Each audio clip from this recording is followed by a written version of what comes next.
Hi, and thanks for joining us. I'm Marcia McNeil, Digital Media Supervisor with Mobile County Public Schools.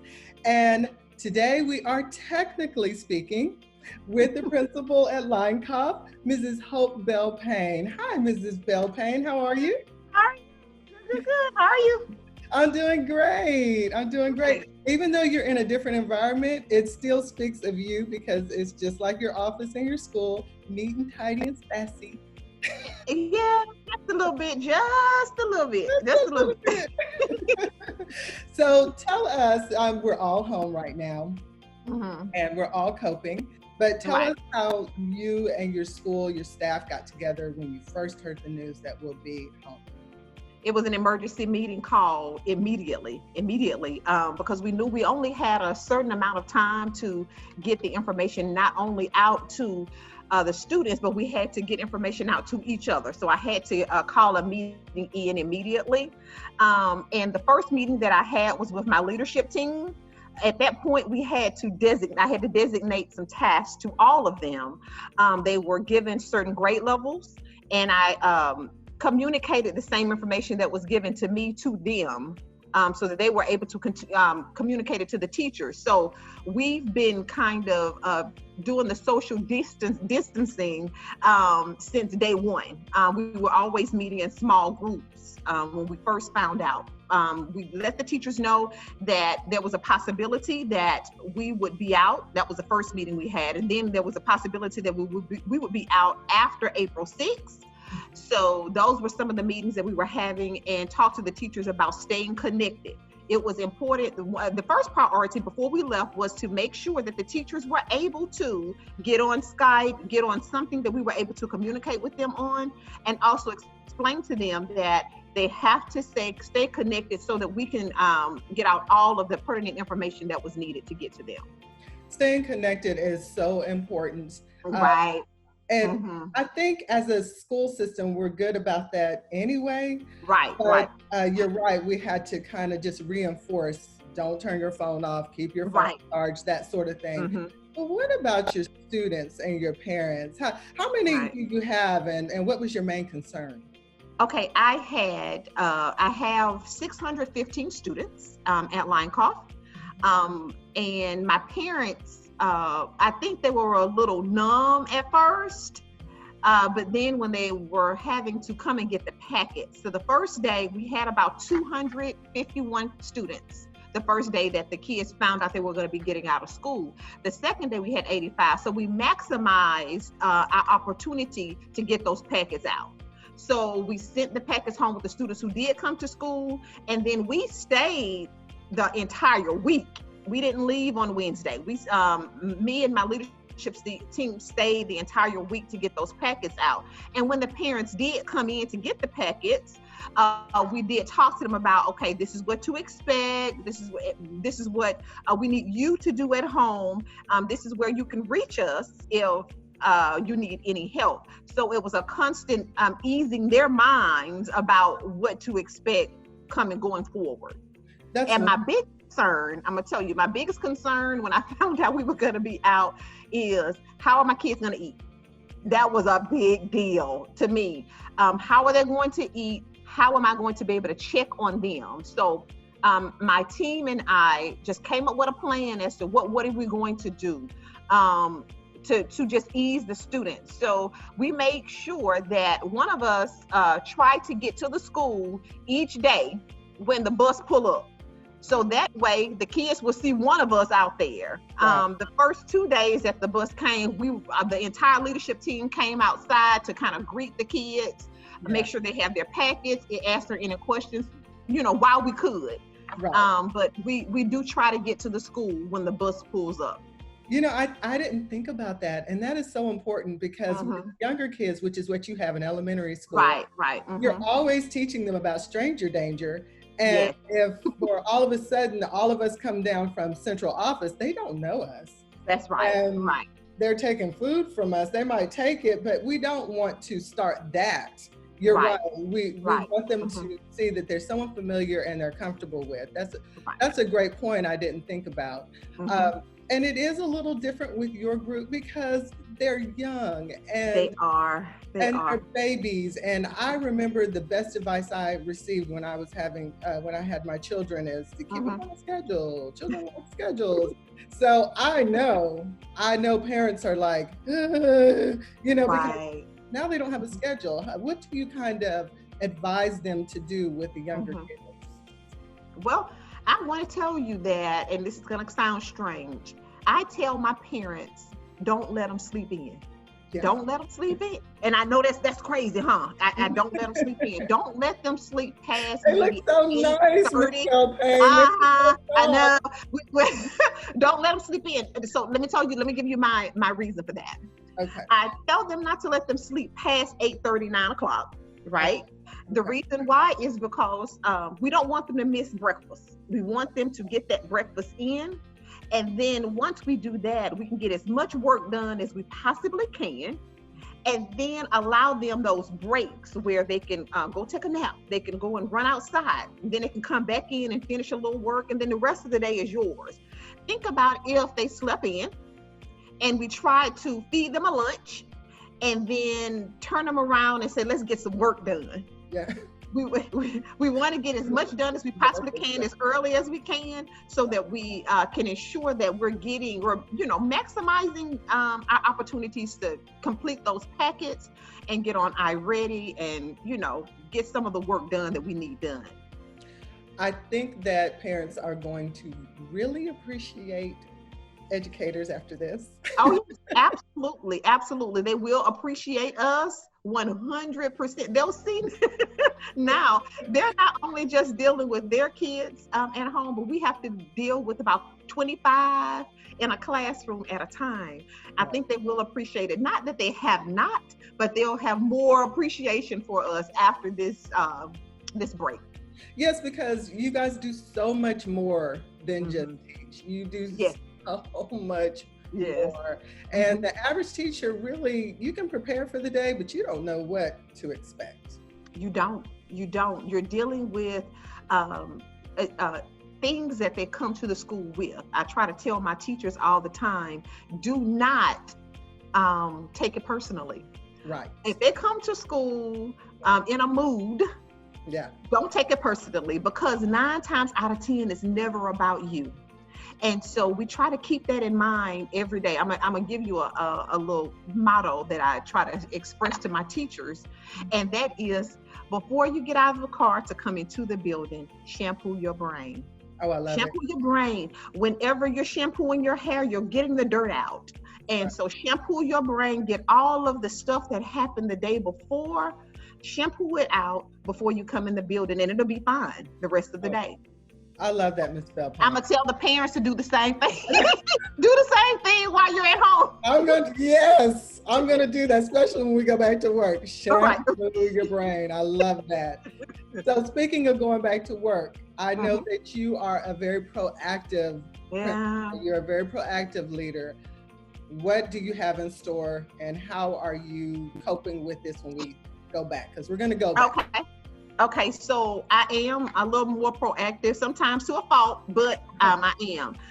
Before leaving, my school came up with a contingency plan, online instruction contingency plan.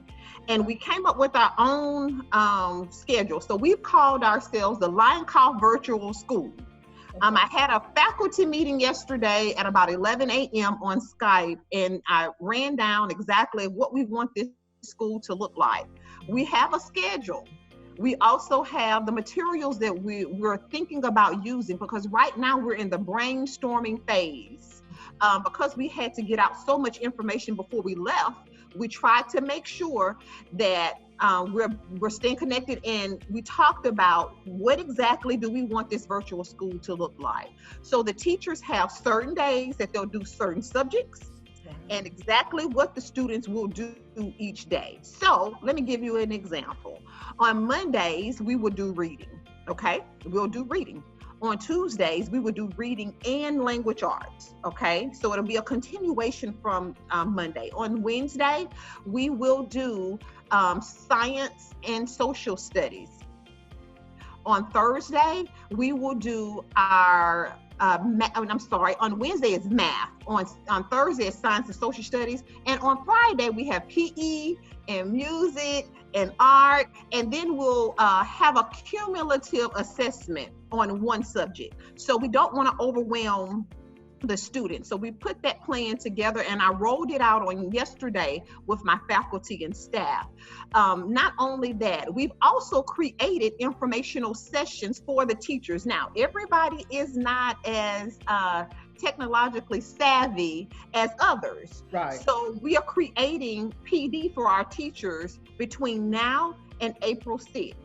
So each Tuesday and Wednesday, we have informational sessions that will go across through Skype, and our teachers are able to join those sessions.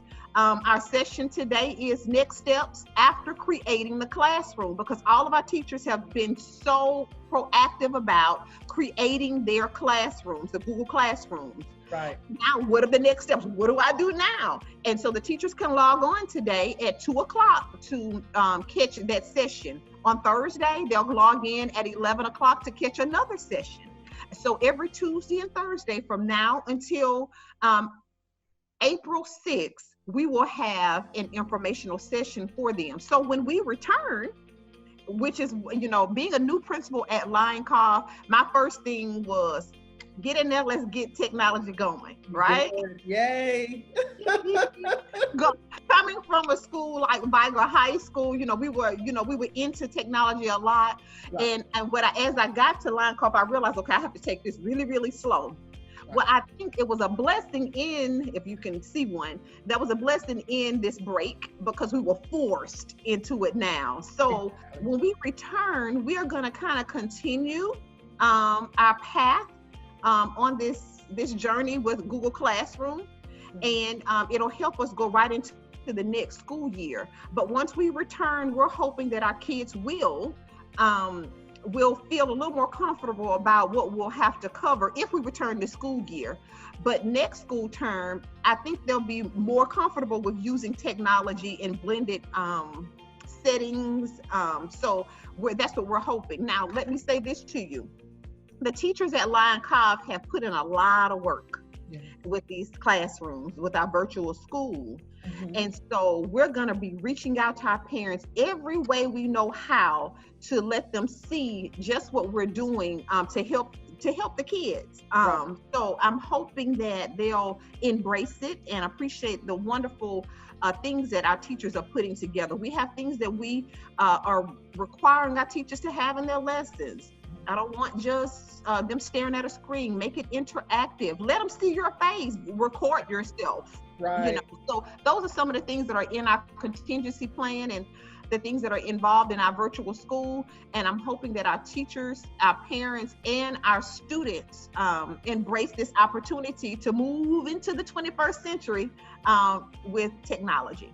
Because this has opened the door for change. I mean, whether you wanted to change or not, it has opened the door for change. And I love that you're pretty much giving them an IT conference free of charge where they are.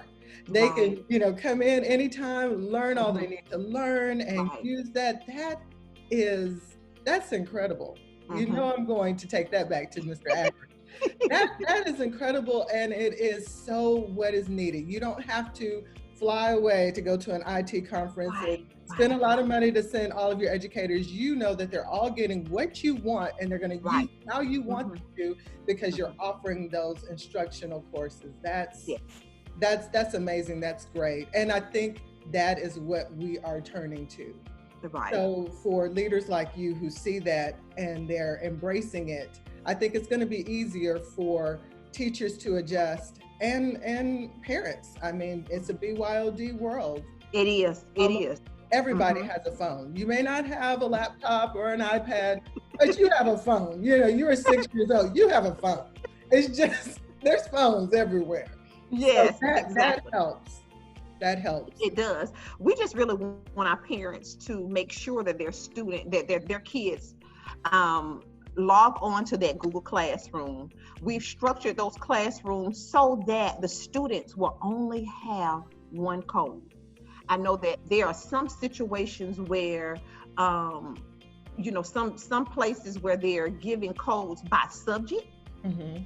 We have codes by grades. So whatever your grade level is, that is your code. So that's one less thing that they'll have to stress about keeping up with all of that. So that was one thing we wanted to get out to our parents. Secondly, we need as many of their parents to go ahead and do online registration. Yeah. Because at some point we're going back to school. That's so right.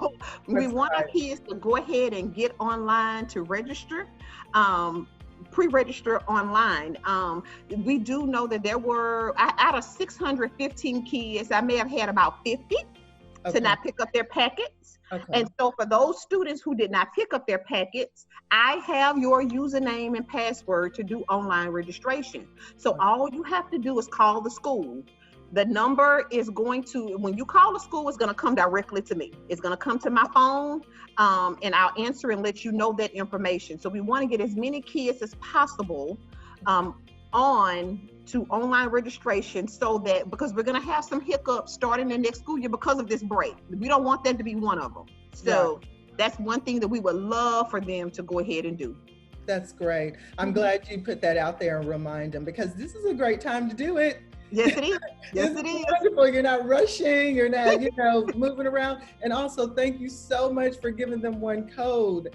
I have older children now, but I remember when you had to keep numbers for everybody. Yes. Plus yourself. So that really eliminates a lot, and that really will help them embrace the use of technology. Yes. Complaining, and let's go ahead and just go with the flow. I think what you're doing is great.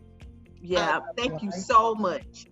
Thank you for this opportunity. Thank you for the opportunity, because as I told you before, Leinkauf is that jewel, a little jewel that has been, it's out there, but we really need to unveil just how beautiful it is. We're in the beautiful Leinkauf Historic District. Right. We have 3 campuses. Yes. We're the oldest standing elementary school in the state. And so there are so many things that we have to offer to the community, to this district. And we want to put everything out there positive about the school that we possibly can.